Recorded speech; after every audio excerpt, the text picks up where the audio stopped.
My wife asked for an open relationship, had an affair with the CEO, and tried to come back when he dumped her. I never thought I'd be the kind of person to write something like this. I've always been the type who keeps his head down, handles his problems quietly, and moves forward without needing an audience. But some stories sit too long in your chest before they start demanding air. This one has been there for years, heavy and unresolved, and I finally reached a point where carrying it silently feels worse than saying it out loud. So here it is. I'm 35 years old. I've spent nearly my entire adult life working in construction. I didn't drift into it.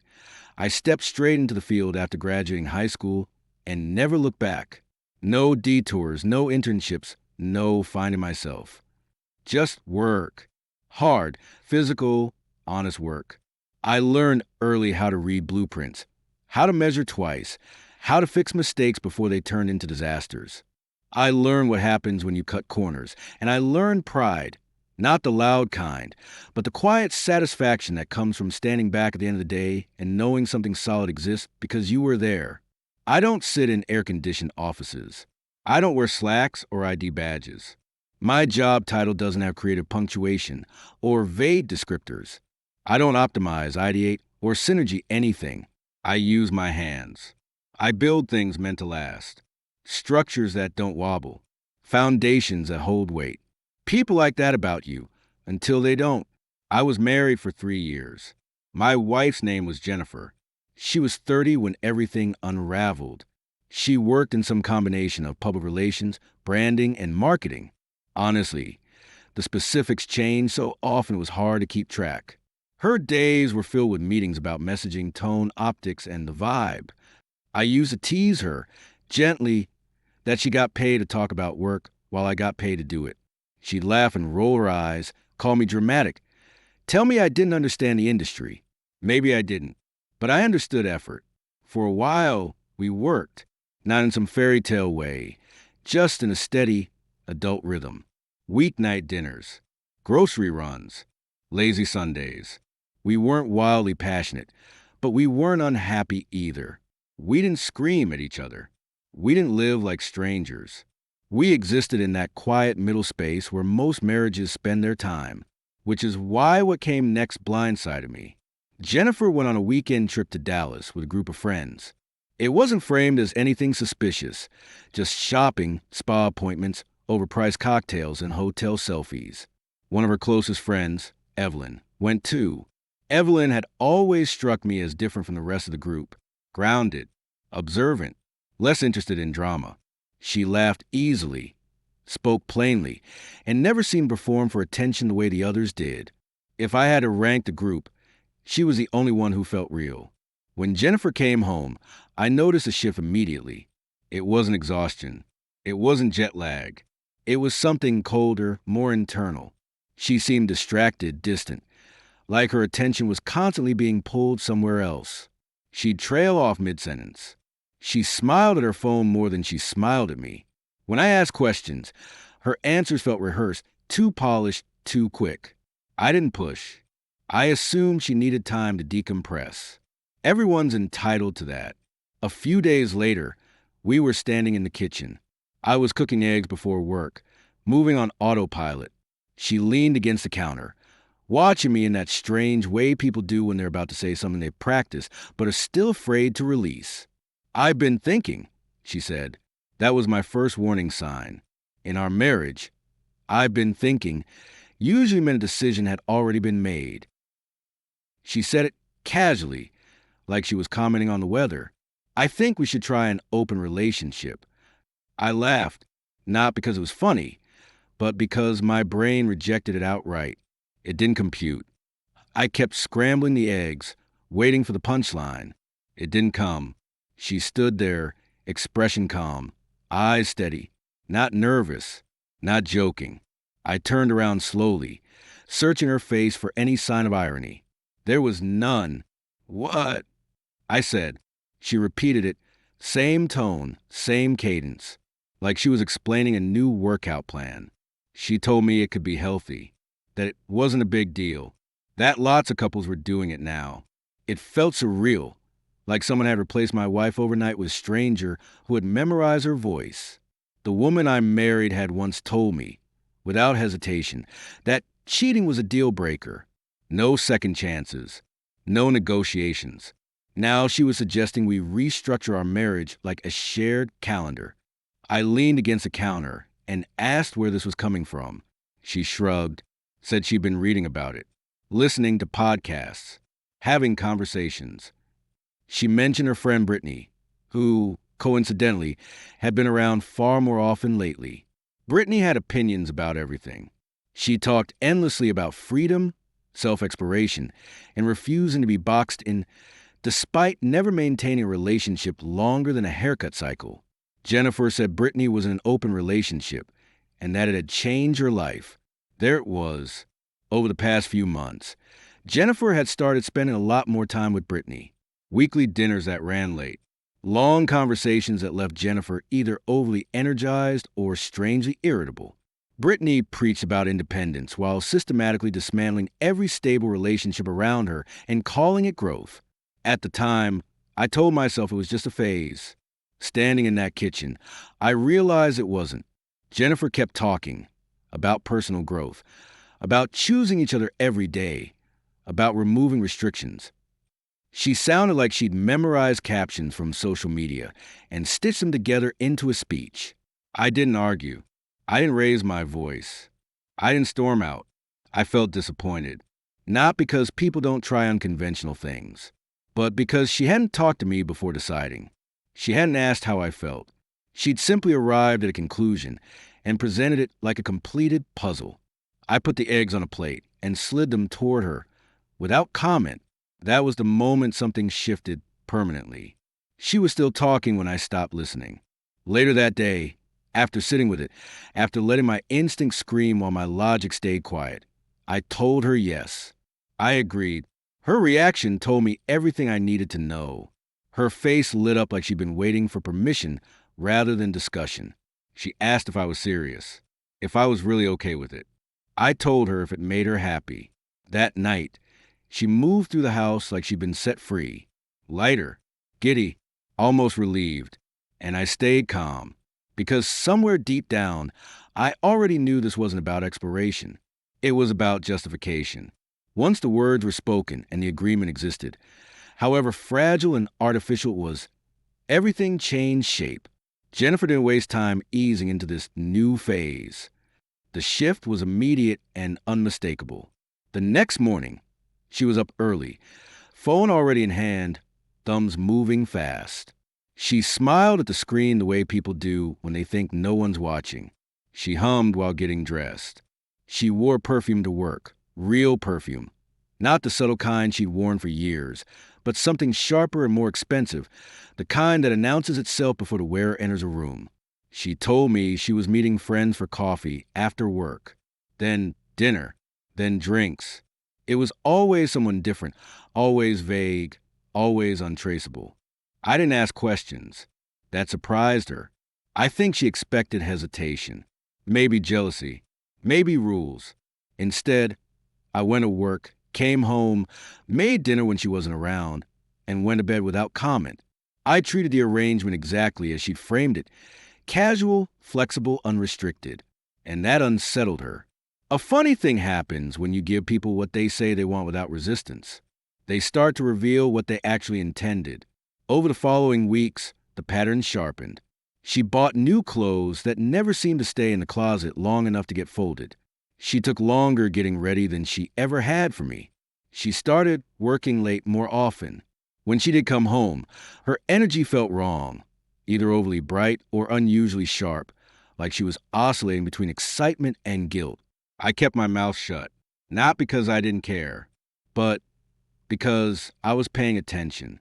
I've spent my life learning how things break, not all at once, but slowly, under stress, after warning signs most people ignore. Hairline fractures, subtle shifts. That's how collapse happens. And Jennifer was collapsing into something she didn't want to name. The confirmation didn't come from her. It came from my sister. Nora has always been the person in my life who tells the truth first and worries about feelings later. She's 2 years younger than me and has never had patience for nonsense. If something's wrong, she names it. If you're being lied to, she says it plainly. One afternoon, she texted me, "Can we talk?" It's about Jennifer. No emojis, no filler. Just that. I told her to come by. She didn't waste time once she arrived. She sat down, crossed her arms, and looked at me the way she does when she's already decided I deserve honesty more than comfort. "Leo," she said, "I know you think you're handling this open relationship thing just fine, but you need to hear this. Jennifer is already cheating on you." I didn't react. Not outwardly. I asked how she knew. Nora pulled out her phone and showed me screenshots from a group chat she was in with someone loosely connected to Jennifer's social circle. According to the messages, Jennifer had been talking openly during her Dallas trip. Not hypothetically, not philosophically. She'd met someone. Not just anyone, a wealthy tech executive. CEO type, high-end car, travel schedule, networking dinners. The kind of man Jennifer used to joke about while insisting she'd never care about money like that. One message hit especially hard. If I play this right, I'll never have to worry about money again. That wasn't curiosity. That was strategy. I sat there quietly while Nora talked, explaining how she debated telling me it all. How watching me stay calm while Jennifer danced around the truth made her sick. How she couldn't keep it to herself anymore. I thanked her. I asked her not to tell anyone else. And then I did nothing. At least, nothing obvious. I didn't confront Jennifer. I didn't accuse her. I didn't demand explanations. Because at that point, I didn't need confirmation. I already had it. What I needed was clarity. And clarity only comes when you let people keep talking. Jennifer had wanted permission, not partnership. The open relationship wasn't a mutual exploration. It was a loophole, a way to avoid accountability while test driving a replacement. Once I accepted that, everything made sense. The late nights, the new confidence, the sudden interest in personal growth. It wasn't growth. It was exit planning. And that's when my attention shifted, quietly, carefully, to Evelyn. Nothing inappropriate happened. Not yet. But once the blindfold came off, I noticed things I hadn't allowed myself to notice before. The way she looked at me when I worked on the porch railing the previous summer. Not flirtatious, just attentive. The way she stayed late after Jennifer's birthday dinner to help clean up. The way she never fed into the gossip when things between Jennifer and me grew tense. Then one evening, she texted me, "Hey, how are you holding up?" I stared at the screen for a long moment before replying. Still breathing, I wrote. Her response came quickly. "You don't deserve what's happening to you. I've seen it. You deserve better." That sentence landed harder than anything else had, not because it was dramatic, but because it was direct. No dancing around it. No motivational fluff. Just truth. For the first time in weeks, I felt something shift inside me. I wasn't just surviving anymore. I was paying attention. And somewhere between watching Jennifer unravel and realizing someone else saw my worth clearly, a different thought began forming, slowly, cautiously. I wasn't obligated to stay silent forever. Once you realize someone is no longer protecting the same thing you are, your behavior changes without you fully intending it to. I didn't wake up one morning deciding to reclaim control. I didn't sit down and draft a plan. I simply stopped reacting, and that, as it turns out, is often far more destabilizing than confrontation. Jennifer continued living as though she were auditioning for a new life. Her phone never left her hand. She laughed more loudly than usual, but the laughter felt hollow, rehearsed. She talked about space and independence, as if those words alone justified whatever she was doing. When she was home, she hovered, half present, half elsewhere. When she wasn't, she left behind a trail of excuses that barely held together. And I remained calm. Not the numb kind of calm, but the focused kind. The kind you get when you stop hoping something will fix itself and start observing how it actually behaves. I went to work. I came home. I cooked. I slept. Jennifer didn't know what to do with that. She started testing the edges, mentioning names casually, making comments designed to provoke jealousy, watching my face for reactions that never came. It irritated her in ways she didn't understand. She wanted validation, positive or negative, Silence gave her neither. Meanwhile, Evelyn became present. At first, it was innocent and sporadic. She stopped by one afternoon to pick up a jacket she'd left at our place weeks earlier. I offered coffee. She accepted. We talked for 20 minutes about work, about stress, about how exhausting it was to be orbiting Jennifer's emotional gravity. She thrives on chaos, Evelyn said quietly, and then gets angry when things get messy. I laughed, short and tired. Yeah, welcome to my life. That was it. No flirting, no tension, just two people acknowledging reality. But after that, she appeared more often, sometimes to drop something off, sometimes just to talk while I worked on my truck in the driveway.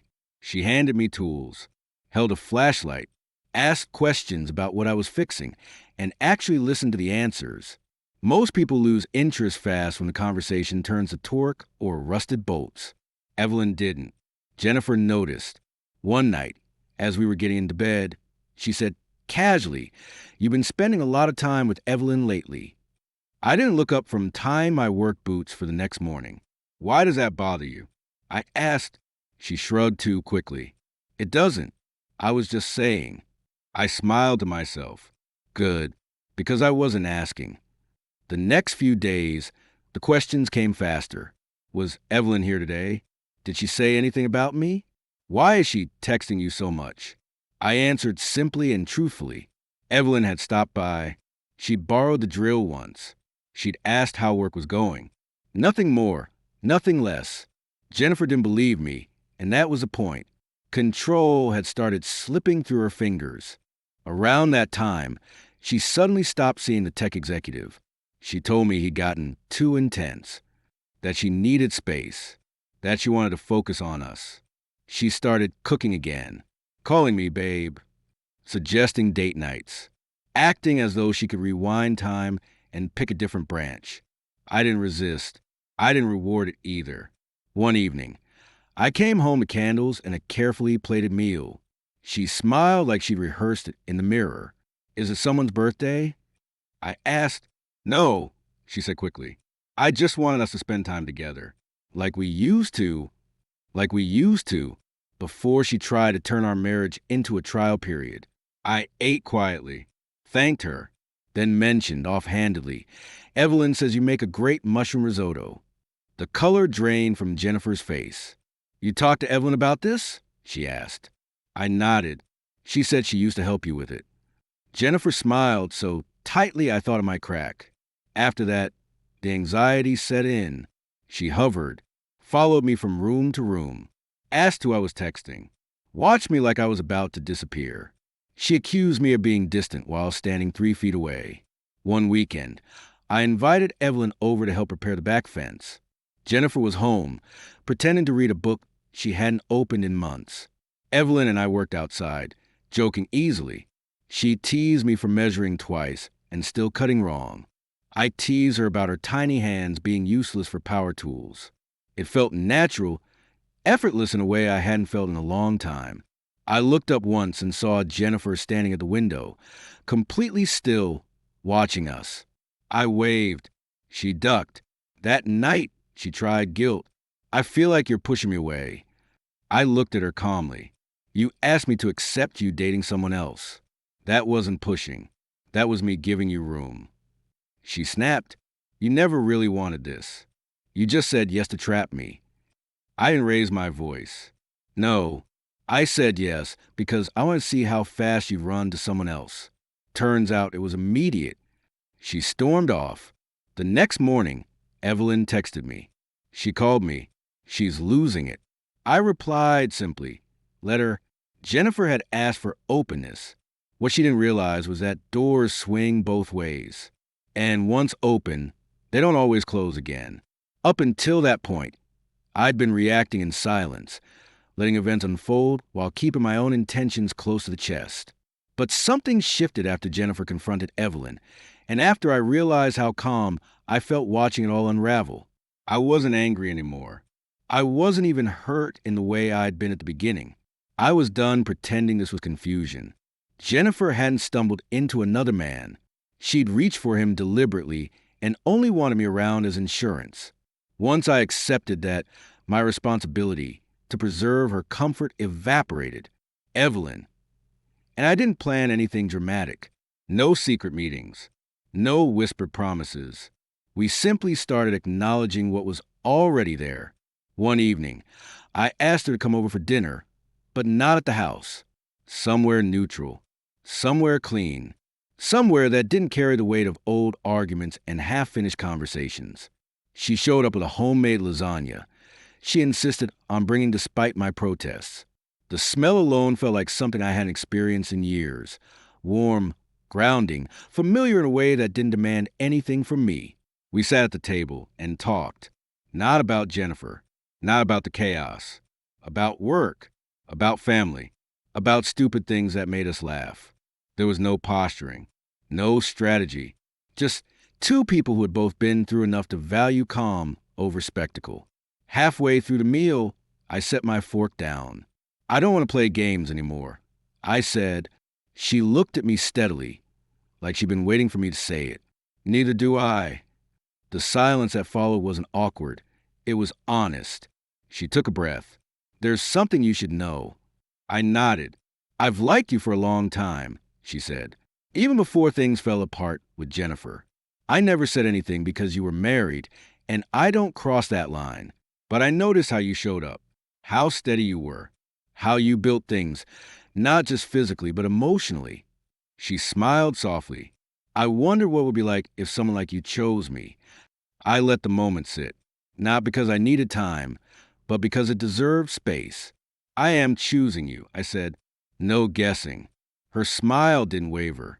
Then, yeah, she said, we're doing this. There were no rules to negotiate. No dramatic declarations. Just clarity. The next day, I came home from work to find Jennifer on the couch, phone in hand, scrolling restlessly. Evelyn was coming by later to help me organize some tools. I decided I wasn't going to let this linger in silence. I sat down across from Jennifer like I was about to discuss groceries. Just so, I said, Evelyn and I are together now. Officially. She froze. You're joking. No. With my best friend? I nodded. You gave up exclusivity. I'm just exploring, like you suggested. She stood so fast the couch shifted. You're disgusting, she snapped. How could you do this to me? I stayed calm. I gave you every chance to be honest. You used our marriage as a backup plan. Her tone changed instantly. I don't want an open relationship anymore, she said. I want us back. Like flipping a switch. I looked at her steadily. I want you to start packing. She blinked rapidly, like her brain couldn't catch up. You can't be serious. I am.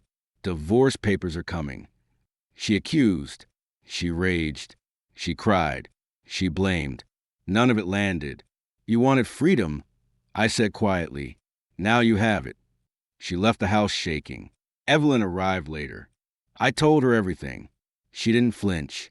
She was never going to take this well, she said. She's not used to losing. We sat on the back deck, eating leftovers straight from pan. It wasn't fancy, but it was peaceful. And for the first time in months, I felt something settle instead of burn. Once Jennifer left the house that night, the silence felt different. It wasn't tense or uncertain. It was final. The kind of quiet that settles in after a decision has already been made and accepted, even if the consequences haven't fully arrived yet. The next morning, my phone told the story before my coffee had a chance to cool.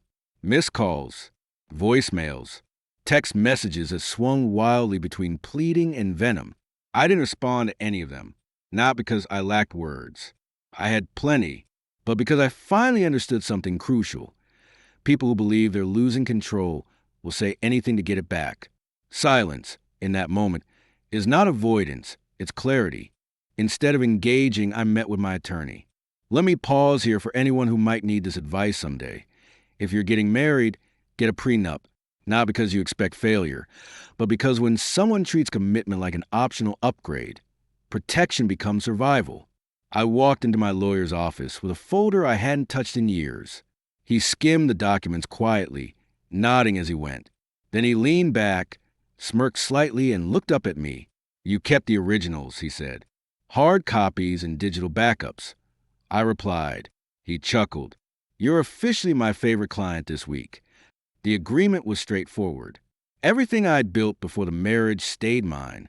My business, my truck, my tools, the properties I'd purchased long before Jennifer entered the picture.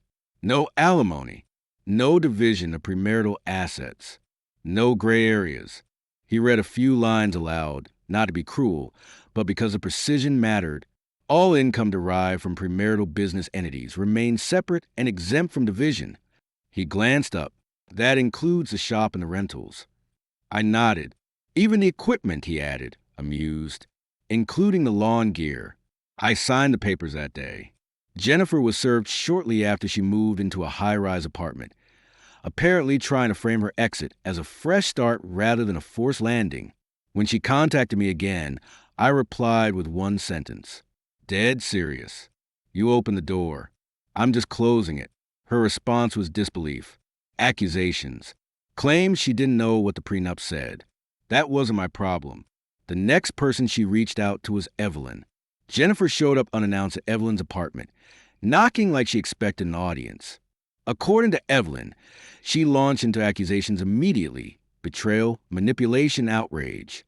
Evelyn listened calmly. Then she said, You destroyed your own marriage. I just chose not to clean it up for you. She closed the door. Back at the house, I finished what Jennifer hadn't. I canceled shared subscriptions, changed passwords, cleared out anything she'd left behind. Old photos, decorative pieces she insisted on but never cared about. The house slowly became mine again, not just legally, but emotionally. The divorce finalized quietly. When my lawyer called to confirm, I stood in the kitchen, still in dusty boots, and smiled. I wasn't angry. I wasn't grieving. I was finished. Life didn't suddenly become perfect, but it became mine. I thought that would be the end of it.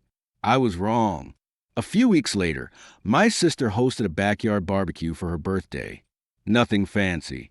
Friends, family, food made by hand. Evelyn helped with decorations. The atmosphere was light, easy in the way real joy tends to be. Then someone called my name. She was standing at the gate. Jennifer, heels, hair done, sunglasses on like she expected paparazzi, a gift bag in her hand. I walked over calmly. You're not invited, I said. She smiled nervously. I just wanted to talk. This isn't the time, I replied, and it's not the place. She launched into her script anyway. Regret, nostalgia, second chances. I listened without reacting. When she asked if we could talk privately, I shook my head. You had months, I said. You chose someone else. She snapped. So you're just replacing me? I leaned forward slightly so everyone could hear. You replaced yourself the moment you told me I wasn't your priority anymore. Evelyn stepped beside me. She didn't raise her voice. You were his past, she said. I'm his present. You can leave now. Jennifer looked around, searching for support. Found none. She walked out the same way she came in, alone. The music resumed. Someone handed me another burger. Life moved forward. Jennifer wanted options. She took them and learned the hard way that love doesn't come with a safety net. I didn't just survive it. I built something better. If you're reading this and wondering whether you should give someone another chance after they've already shown you who they are, don't. Let them be someone else's lesson. Peace is waiting on the other side. And for what it's worth, Evelyn's lasagna really is unbeatable. Have you been cheated on and want to share your story with our community? Send your cheating story to storytimelounge320@gmail.com.